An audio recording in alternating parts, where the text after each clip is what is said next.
बिचारी मोलकरीण लंगडत चालायची, तरी घरातील सर्व कामं करायची.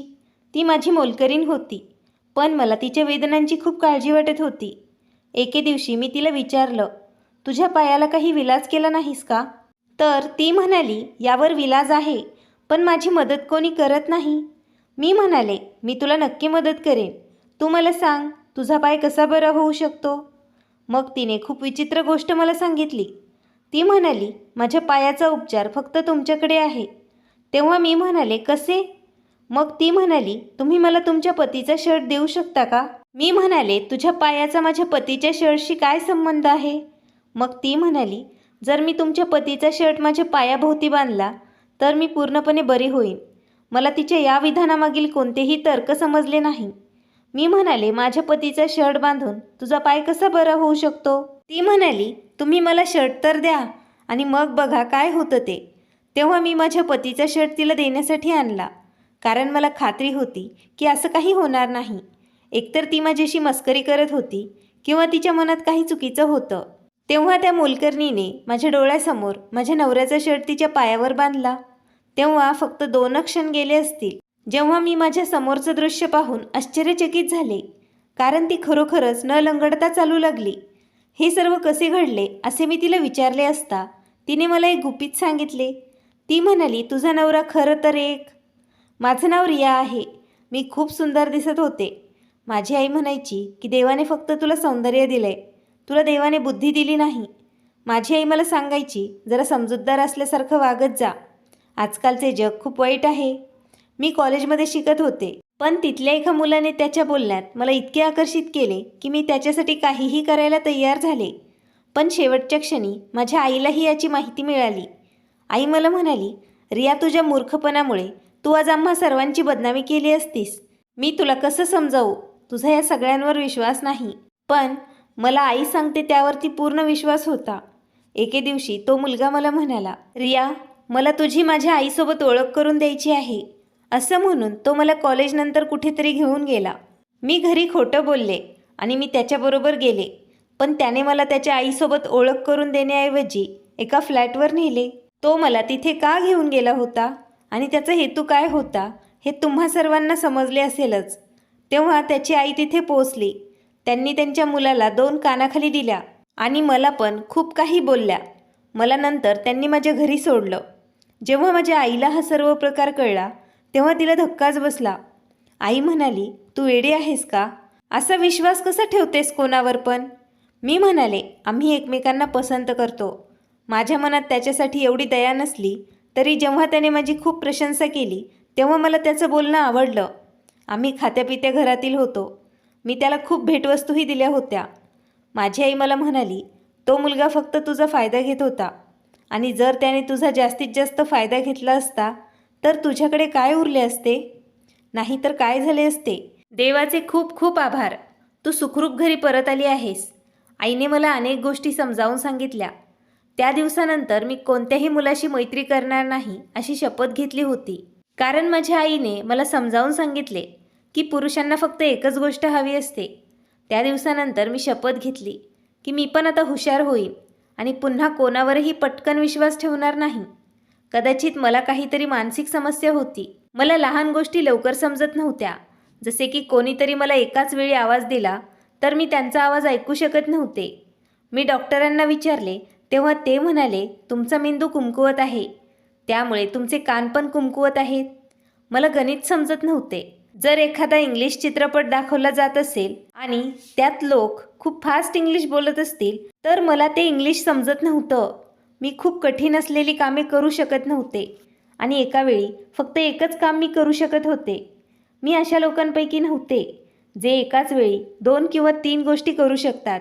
याचा अर्थ मी मल्टीटास्किंग करू शकत नव्हते. माझी आई म्हणायची, तुझ्याशी कोण लग्न करेल? पुरुषाला सुंदर स्त्री हवी असते हे खरं आहे, पण पुरुषाला आपली पत्नी बुद्धिवान असावी असे पण वाटत असते. माझे वडील म्हणायचे, आपली मुलगी खूप सुंदर आहे, तिच्यासाठी खूप चांगले स्थळ येतील. पण माझी आई म्हणायची, एखादा मुलगा नुसतं रियाचे सौंदर्य बघून तिच्याशी लग्न करून तिला घरी घेऊन गेला तर तो 2 दिवसांनी परत तिला इकडे आणून सोडेल. माझी आई म्हणायची, एवढं चांगलं स्थळ रियासाठी सापडणारच नाही. पण एके दिवशी खूप मोठ्या हवेलीच्या मालकाकडून माझ्यासाठी प्रस्ताव आल्याने आईला खूप आश्चर्य वाटले. माझ्या आईला खूप आनंद झाला. आई म्हणाली, रिया, आता तू मोठ्या हवेलीची सून होणार आहेस. तिथे तुझ्यावर मोठ्या जबाबदाऱ्या असतील आणि हो, तू तर स्वतःची काळजी पण घेऊ शकत नाहीस. पण आम्ही मुलाकडच्या मंडळींना सांगू शकलो नाही की आमची मुलगी भोळसर आहे. रियाचा चेहरा बघून तो मुलगा वेडा झाला, कारण त्याला स्वतःसाठी खूप सुंदर पत्नी हवी होती, जी त्याचा आदर करेल.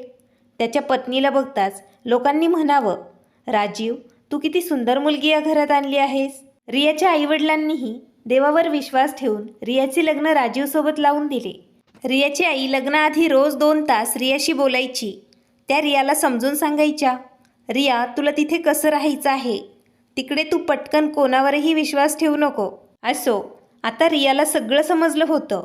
पण रियाच्या आईने तिला इतक्या गोष्टी सांगितल्या होत्या की त्यातल्या अर्ध्याहून अधिक गोष्टी ती विसरून गेली होती. रियाच्या आईने रियाला अशा गोष्टी सांगितल्या होत्या ज्या ऐकून रियासुद्धा थक्क झाली होती. जणू लग्न हीच मोठी शिक्षा आहे असं रियाला वाटत होतं. ती मोठी हवेली आहे, तिकडे काम पण जास्तच असणार. रिया, तू मोठी सून आहेस. त्यांच्या मुलासमोर चांगलं वाग, दात काढून हसू नकोस. जे काम विचारले असेल तेवढेच काम कर. मला तुझी खूप काळजी वाटते. शेवटी रियाचे लग्न झाले. तिचे पती आले तेव्हा रिया त्यांच्या खोलीत बसली होती. रियाची आई तिला म्हणाली होती, रिया, लाज वाटते असं वाग. पण रिया लाजली नाही. शेवटी तो तिचा नवरा होता. खोलीत येताच रिया त्याला म्हणाली, मला भूक लागली आहे. त्यामुळे त्यानेही हसून नौकरांकडून जेवण मागवले. जेवताना तो रियाची स्तुती करत होता आणि तिला समजावत होता, रिया, आजपासून तू माझी सोबती आहेस. मी तुझी खूप काळजी घेईन आणि तुलासुद्धा माझ्या प्रतिष्ठेची आणि या घराची काळजी घ्यायची आहे. तेव्हा रियानेही तिच्या नवऱ्याला सांगितले, मला स्वयंपाक कसा करायचा हे माहीत नाही. यावर तोही हसला आणि मग तो तिला म्हणाला, मी तुला काय सांगत आहे हे तुला समजत नाही आणि तू मला विचारलंही नाहीस. मग रियाने विचारलं, काय म्हणताय तुम्ही? रियाला वाटले ते घरातील कामं करण्याबद्दल बोलत आहेत किंवा दागिने सांभाळण्याबद्दल बोलत आहेत. तेव्हा रियाचे पती म्हणाले, नाही, मी तुला असे काहीतरी देईन जे प्रत्येक स्त्रीचे स्वप्न असते. मला खात्री आहे, मी जे काही देईल ते पाहून तुला जितका आनंद झाला असेल तितकाच आनंद मला तुला पाहिल्यानंतर होईल. कोणत्याही स्त्रीला या गोष्टीचं महत्त्व माहीत आहे, कारण तिला याची खूप गरज आहे. मी म्हणाले, तुम्ही कोड्यात का बोलताय? तेव्हा माझ्या पतीने कोणाला तरी बोलावून आत येण्यास सांगितले. मला आश्चर्य वाटले की आज माझ्या लग्नाची पहिली रात्र आहे. आम्ही दोघं एकमेकांसोबत रूममध्ये बसलो आहोत आणि माझा नवरा कोणाला रूममध्ये बोलवत असेल? मग स्त्रीला अशा गोष्टीची गरज आहे का? मी असे विचारले. तेव्हा तो म्हणाला, तुझे डोळे तू बंद कर. माझा नवरा माझ्याशी मस्करी करतोय का असा प्रश्न मला पडला होता. पण तो मस्करी करतोय असं दिसत नव्हतं. मी समोर पाहिलं तर मला आश्चर्य वाटलं. रूममध्ये आलेली एक मुलगी होती. ती मुलगी साधारण 17 वर्षांची असेल. मी पण 19 वर्षांची होते.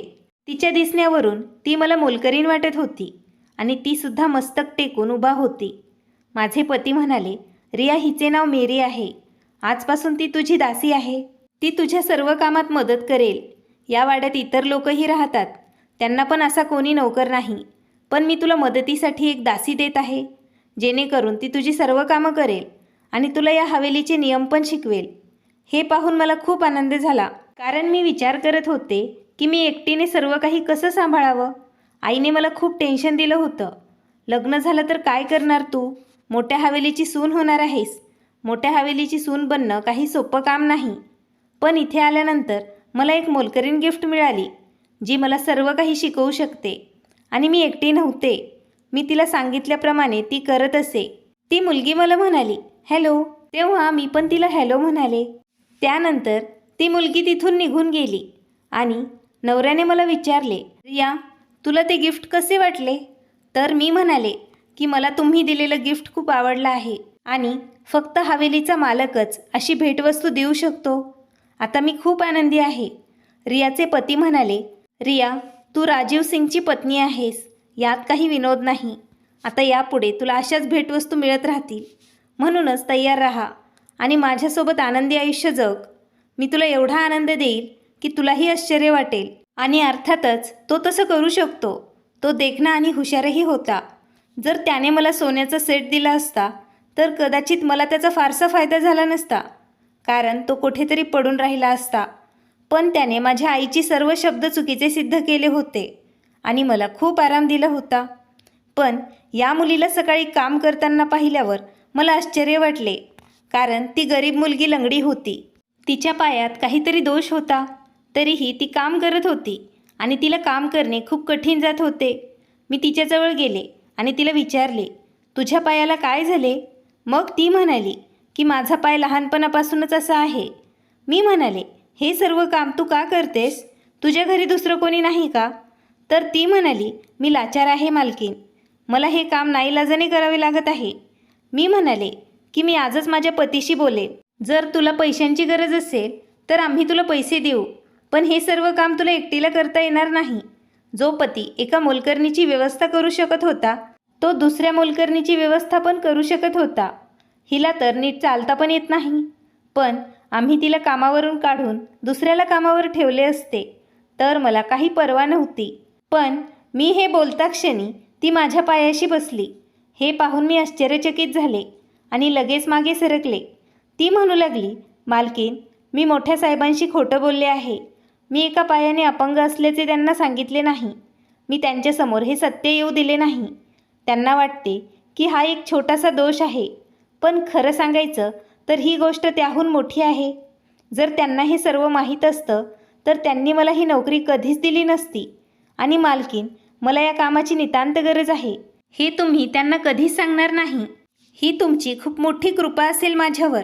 माझे कुटुंबीय आणि माझी मुलं देखील तुम्हाला आशीर्वाद देतील. ती गरीब मुलगी अस्वस्थ झाली. मी म्हणाले, ठीक आहे, तुला खरोखर मुलं आहेत? तर ती म्हणाली की होय, मी 14 वर्षांची असताना तिने माझे लग्न केले होते. मला 1 वर्षाचा मुलगा आहे जो घरी माझ्या सासूसोबत राहतो. माझे पती पैसे कमवत नाहीत. तिला कामावर येताना तिच्या लहान मुलाला तिच्या सासूकडे सोडावे लागते. इथून घरी गेल्यानंतर ती माझा विचारही करत नाही आणि माझा नवराही मला काही विचारत नाही. मी खूप असहाय्य आहे मालकीन. जर तुम्ही मला हे काम दिले आणि थोड्या पैशातही मला कामावर ठेवले तर मी त्या पैशात जगू शकणार नाही. मला स्वतःच्या हाताने कमवायचे आहे आणि खायचे आहे. नंतर माझे पती माझी काळजी घेतील. जर मी काही काम करत नसेल तर तो मला दुसरीकडे कामाला पाठवतो. यापेक्षा मी त्याला तुमच्या घरचे काम करून देईन. मी तुमचे काम नीट करेल. तुम्हाला माझ्यामुळे कोणतीही अडचण येणार नाही. तुमची सर्व कामं वेळेवर होतील. मी तिला म्हणाले, ठीक आहे, काळजी करू नकोस, मी हे कोणाला सांगणार नाही. तेव्हा तिने माझ्याकडून वचन घेतले आणि मी पण तिला म्हणाले, ठीक आहे, मी कोणाला काही सांगणार नाही.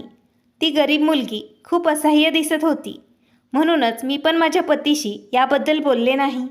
अन्यथा नक्कीच त्यांनी सांगितले असते की अपंग मुलीला काम करायला लावणे ही चांगली गोष्ट नाही. घरात इतर नोकरही होते, पण ते स्वतःचे काम व्यवस्थित करायचे. हवेलीचा जो भाग मला दिला गेला होता त्यात खूप काम होतं आणि मेरी सकाळीच काम करायची. ती कामं करत असताना तिला लंगडत चालताना पाहून मला खूप वाईट वाटायचे. जेव्हा कोणी लंगडत चालत असेल तेव्हा एखादी व्यक्ती त्याच्याकडे पाहते आणि विचार करते की गरीब बिचारी अपंग आहे, परंतु माझी मोलकरीण लंगडून असं चालते ते खूप विचित्र वाटत होते. मी तिच्यावर अत्याचार करते असे मला वाटले. मी विचार केला, मी तिच्या पायावर उपचार करून घ्यावा. आमच्याकडे एवढा पैसा होता. एखाद्या असहाय्य स्त्रीवर उपचार करू शकत नव्हतो का? जर तिच्यावर उपचार झाले असते तर तिने आम्हाला आशीर्वाद दिला असता आणि देवाने आम्हाला आणखी पैसे दिले असते. एक दिवस ती काम करत होती आणि मी हॉलमध्ये बसले होते. मी तिला विचारले की मेरी, तुझ्या पायावर काही उपचार होऊ शकत नाहीत का? तू सर्वोत्कृष्ट डॉक्टरांना दाखव. यासाठी मी कितीही किंमत मोजण्यास तयार आहे. तेव्हा माझी मोलकरीण म्हणाली की यावर 2 मिनिटात उपचार होऊ शकतात. हे ऐकून मला खूप आश्चर्य वाटले. जर 2 मिनिटात उपचार होऊ शकतात तर तू ते का करत नाहीस? तेव्हा ती म्हणाली, कारण तुमच्याकडे यावर उपचार आहेत. मी म्हणाले, तू विनोदाच्या मूडमध्ये आहेस का? कसल्या गोष्टी बोलतेस?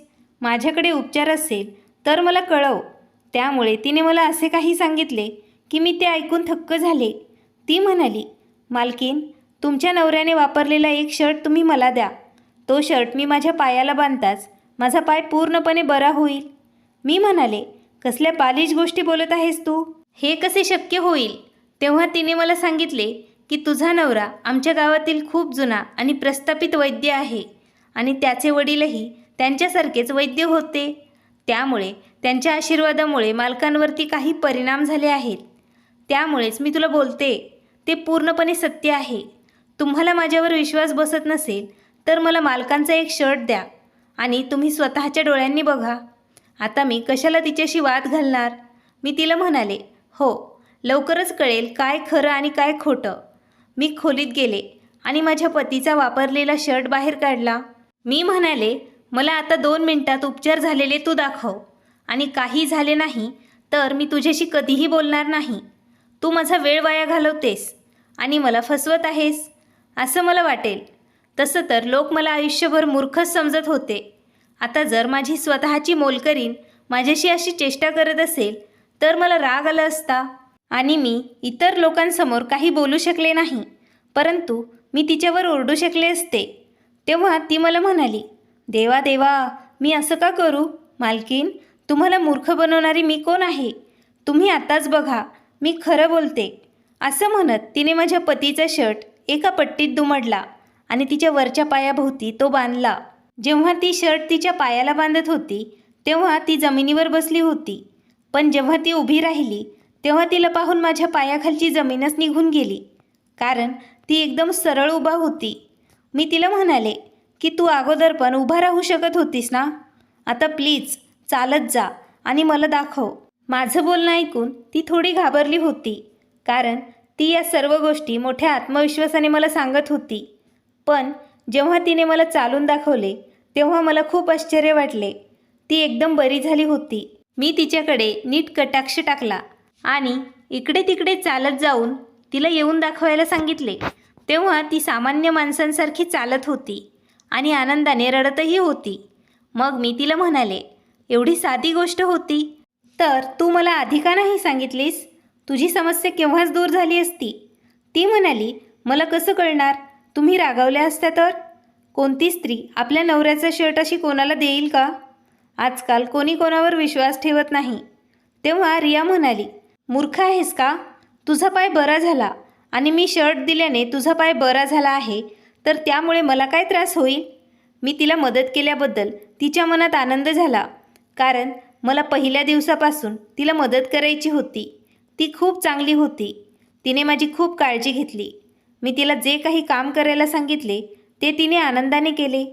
माझे पाय दाबले, माझी खोली साफ केली, माझ्यासाठी जेवण बनवले आणि सर्व काही मला तिने सांगितले. कोण कसा आहे, मला त्याच्याशी कसं बोलायचं आहे, तिने मला इतकी मदत केली. ती जर इकडे नसती तर कदाचित हवेलीतील लोकांनी मला या हवेलीतून हाकलून दिले असते. त्यांना वाटले असते, कोणाला घेऊन आलो आहोत आपण. रियाने कधी पाण्याचा ग्लास पण उचलला नव्हता. रियाच्या हातून खूप वस्तू पडायच्या. रियाची मोलकरीण पूर्वीपेक्षा आणखी जास्त ॲक्टिव्ह झाली होती. तिचा पाय आता पूर्णपणे बरा झाला होता. ती घरची सगळी कामं धावत पळत करायची. ती एका दिवसात संपूर्ण वाडा धुवायची. खरं तर जी कामं तिला आधी करता येत नव्हती आणि मी पण तिला सांगितले नाही, कारण ती अगोदरच अपंग होती. तिला वाटले असते, मी अपंग असून माझ्यावर मालकीन एवढा कामाचा भार टाकत आहे. तिने सर्व काम मला न विचारता केले. तिने घरातील सर्व पंखे देखील स्वच्छ ठेवले आणि हवेलीतील एक एक वस्तू तिने चमकवली. बाकीच्या नौकरांना देखील आश्चर्य वाटले की आज तिला काय झाले आहे. परंतु मेरी म्हणाली होती की ही गोष्ट इतर कोणालाही कळू नये, म्हणूनच मी माझ्या पतीला याबद्दल कधीच काही सांगितले नाही. मी म्हणायलाच पाहिजे की मेरी, तू आज खूप चांगलं काम केलं आहे, त्यामुळे मला खूप आनंद होत आहे. मेरीने माझं बोलणं ऐकलं आणि ती हसली. तिने मला उत्तर दिले की ही चांगली गोष्ट आहे. आता ती रोज तोच शर्ट पायाभोवती बांधायची आणि माझ्या परवानगीने तिने तो शर्ट पण तिच्यासोबत घेऊन गेली, कारण जर तो शर्ट तिला बरं होण्यास मदत करत असेल तर तो तिच्याकडेच असायला हवा होता. तिला घरातही काम होतं. तिची मुलंही खूप लहान होती. एक दिवस मला कळत नाही काय झालं, अचानक माझ्या पायात तीव्र वेदना होऊ लागल्या. तरीही मी आराम केला नाही किंवा मी झोपूनही राहिले नाही. माझ्या पायाच्या वेदना खूप तीव्र होऊ लागल्या. माझे पती घरी नव्हते. ते कामानिमित्त शहराबाहेर गेले होते. रात्रीची वेळ होती आणि माझ्याकडे वेदनांचे औषधही नव्हते. मला खूप काळजी वाटू लागली. मग अचानक माझ्या मनात एक विचार आला. माझ्या नवऱ्याचा शर्ट पायाला बांधल्याने एका मजूर महिलेचा पाय बरा होऊ शकतो, तर माझा पाय पण बरा होईलच. मी विनाकारण का काळजी करत आहे, असा विचार करत मी कपाटाच्या दिशेने गेले आणि त्यातून माझ्या पतीचा मी एक शर्ट काढू लागले. नंतर मी विचार केला की नाही, हा शर्ट वापरलेला नाही, स्वच्छ आहे. परंतु मेरीने वापरलेला शर्ट तिच्या पायाला बांधला होता. बाथरूममध्ये एक शर्ट पडलेला होता, जो धुण्यासाठी ठेवला होता. मी तो शर्ट उचलला आणि माझ्या पायाला बांधला. जसा मेरीने शर्टची एक पट्टी बनवली होती, अगदी तसंच मी पण केलं आणि तो शर्ट माझ्या पायाला बांधला. पण 2 मिनिटांनी तिथे असे काही घडले की माझ्या पायाखालची जमीनच निघून गेली. मी हैराण आणि अस्वस्थ झाले. माझ्या मनात अनेक प्रश्न एकाच वेळी येऊ लागले, कारण तो शर्ट बांधूनही माझ्या पायाचे दुखणे अजिबात कमी होत नव्हते. आता त्या शर्टला कसे कळले होते की त्याला मेरीच्याच पायात जाऊन तिच्या पायाचं दुखणं बरं करायचं होतं? पण माझं नाही. याचा अर्थ मेरी माझ्याशी खोटं बोलली होती. मेरीने माझी फसवणूक केली होती. हे सगळं करून तिला काय मिळालं? आणि ती जर लंगडीच राहिली तर त्यातून तिला काय फायदा? आम्ही कोणाच्या मधात नसतो. तरी माझ्या नवऱ्याचा एका शर्टशी तिचा काय संबंध? माझ्या नवऱ्याच्या शर्टात काही पैसे होते का? जरी शर्टमध्ये पैसे असले तरी ते पैसे तिला किती काळ उपयोगी पडणार होते? मला अजिबात काही समजत नव्हते. मेरी वेडी आहे असे मला वाटू लागले. त्या गरीब मुलीचे लहान वयात लग्न झाले, तिला मुलं झाले आणि सासरच्या लोकांकडून तिचा छळही झाला. त्यामुळेच ती वेडी झाली असेल असे मला वाटले होते. मेरी 2 दिवस कामावरही आली नव्हती. माझा नवरा परत आल्यानंतर मी त्यांना विचारले, मला माहीत नाही की ही गोष्ट मला का त्रास देत आहे. मी म्हणाले, तुम्ही मेरीला नोकरीवरून काढून टाका, कारण मला वाटते ती मला मूर्ख बनवत आहे आणि मी तिच्यासमोर मूर्ख असल्याचं सिद्ध पण केलं होतं. एवढ्या मोठ्या हवेलीच्या मालकिनीला मूर्ख बनवणे सोपं आहे असे तिला वाटले असेल. तिच्याकडे तेवढी बुद्धी नाही. म्हणूनच मला तिला या घरातून बाहेर काढायचे होते. मी माझ्या पतीला मेरीला नोकरीवरून काढून टाकण्यास सांगितले, तर त्यांना आश्चर्य वाटले. ते म्हणाले, काय झालं? तिचे काही चुकले का? ती काम नीट करत नाही का?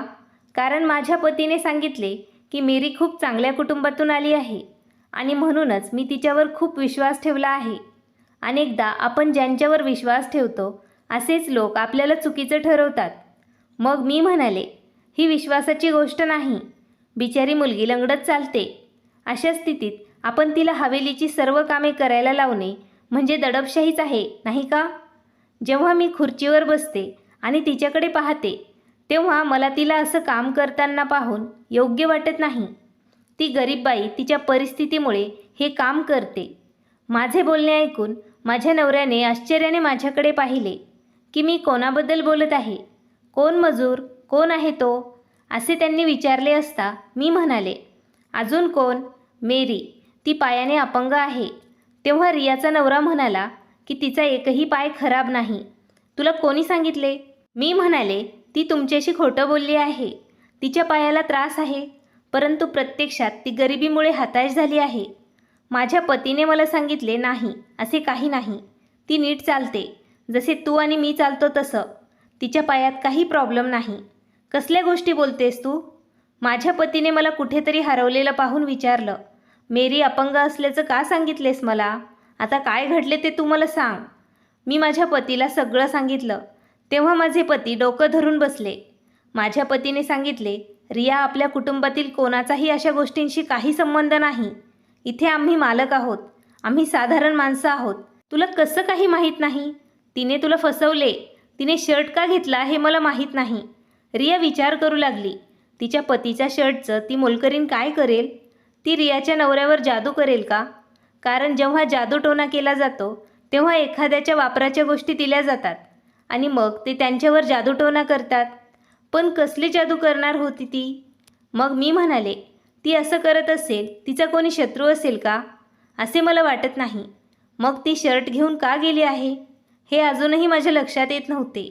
शर्टने एका निरपराध माणसाचे काही होऊ शकते का? काही वेळाने एका कारकूनच्या मुलीचा कोणीतरी विनयभंग करून पळून गेल्याची बातमी गावात पसरली असा आवाज कानावर ऐकू आला आणि पुरावा म्हणून हवेलीच्या मालकांचा शर्ट तिथे सापडला असा आवाजही ऐकू आला. माझ्या पतीवर आरोप झाले आणि ही बातमी संपूर्ण गावात वाऱ्यासारखी पसरली. ती मुलगीही रडत होती आणि साक्ष देत होती की मालकाने तिच्याशी हे सर्व केलं आहे, परंतु असे काहीही नव्हते. याचा अर्थ मेरीनेच तो शर्ट तिथे ठेवला होता. मी माझ्या पतीला विचारले की ही मेरी कोण आहे? तुम्ही तिला कुठून आणले होते? तिने तुमच्यासोबत असे का केले? माझ्या पतीने याबाबत चौकशी केली असता ती प्रत्यक्षात माझ्या सासूबाईंची सावत्र मुलगी असल्याचे समोर आले. तिची आई माझ्या पतीची सावत्र आई होती. माझ्या पतीच्या आईने तिच्यावर दोषारोप करून तिला हवेलीतून हाकलून दिले होते, कारण त्यांना त्यांची सवत त्यांच्या डोक्यावर बसावे असे वाटत नव्हते आणि तिचा बदला घेण्यासाठी तिने आपल्या मुलीला आमच्या घरी पाठवले होते. आज त्यांना हवे ते घडले होते. दोष माझ्या पतीवर ठेवण्यात आला. एक मोठा खेळ खेळला गेला आणि हे सर्व माझ्यामुळेच झाले. माझ्या पतीने मला खूप गोष्टी ऐकवल्या. ते म्हणाले की मी तुझ्यासारखी मूर्ख मुलगी आजपर्यंत पाहिली नाही. तू तिच्यावर विश्वास ठेवलास आणि तुझ्या वैयक्तिक वापराच्या वस्तू तू तिला दिल्या. तू मूर्ख आहेस. आजकालची परिस्थिती खूप वाईट आहे. कोण काय कसं करू शकतं याचा काही भरोसा नाही. तू कोणाला काही सहज देत नाहीस. परंतु बघ, तिने तुझ्याकडे शर्ट मागून किती मोठा सीन बनवला आहे आणि तुझ्या पतीला दोष दिला. हा आरोप खोटा सिद्ध झाला तरी माझी बदनामी व्हायची तेवढी झाली आहे. आता इथे पंचायत बोलवली जाईल आणि मला हे सर्व सिद्ध करावं लागेल. आणि जेव्हा ह्या सर्व गोष्टी सांगितल्या जातात तेव्हा प्रत्येकजण मला मूर्ख समजेल. प्रत्येकजण म्हणेल की ही कोणतीही स्त्री इतकी मूर्ख असू शकत नाही. शिवाय रियाच्या सासूबाईंनाही माहीत होतं की हे तिच्यामुळेच घडले आहे. रियाच्या सासूबाईंनीही रियाला खूप काही ऐकवलं. त्या म्हणाल्या, कसली मूर्ख मुलगी मी माझ्या घरात सून म्हणून आणली आहे. मी अशी मूर्खपणा करेल हे माझ्या आईवडिलांनाही माहीत होतं. त्या घरात माझा खूप अपमान झाला. मला आश्चर्य वाटते की जिने माझी इतकी मोठी फसवणूक केली, मी तिला माझी मैत्रीण समजून तिच्याशी बोलले आणि तिच्या समस्या सोडवण्याचा मी प्रयत्न केला. परंतु तिने माझ्यासोबत हे काय केलं? गावात पंचायत आयोजित करण्यात आली होती आणि मलाही तिथे जायचे होते. माझे पती, माझी सासू, त्या मुलीशिवाय मेरी देखील तिथे उपस्थित होती. माझ्या सासूबाईंनी मेरीच्या आईला पाहिले होते आणि त्यांना आता समजले होते की हे त्यांचेच कृत्य आहे. त्यांनी 17 वर्षानंतर आपल्या बदनामीचा आणि अपमानाचा बदला घेतला होता.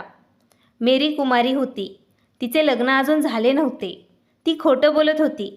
मेरी तिथेच बसली होती, पण माझ्याकडे बघत नव्हती. माझ्या डोळ्यात दुःख होते तर तिच्या डोळ्यात दुःख नव्हते. तिने जे काही केले ते चांगलेच आहे असे मानून ती डोकं उंच करून उभी होती. एक प्रकारे तिने तिच्या आईचा बदला घेतला होता. माझ्या सासूनेही काही वर्षांपूर्वी चूक केली होती आणि आज त्याचेच फळ त्यांना भोगावे लागत आहे. अर्थात खूप नाटकं रचली जातात, पण असत्याला पाय नसतात. शेवटी सत्याचाच विजय होतो आणि माझ्या पतीला हे सिद्ध करायला वेळ लागला नाही. ज्या दिवशी ही घटना घडली होती त्या दिवशी माझे पती दुसऱ्या शहरात होते आणि त्यांनी हे कपडेही त्या दिवशी घातलेले नव्हते. पण जे काही घडलं ते खूप वाईट होतं आणि मलाही अनेक गोष्टी सांगितल्या गेल्या. त्यानंतर मेरी आणि तिच्या आईला गावाबाहेर हाकलून देण्यात आले, कारण त्यांनी एका प्रतिष्ठित व्यक्तीवर चुकीचे आरोप केले होते.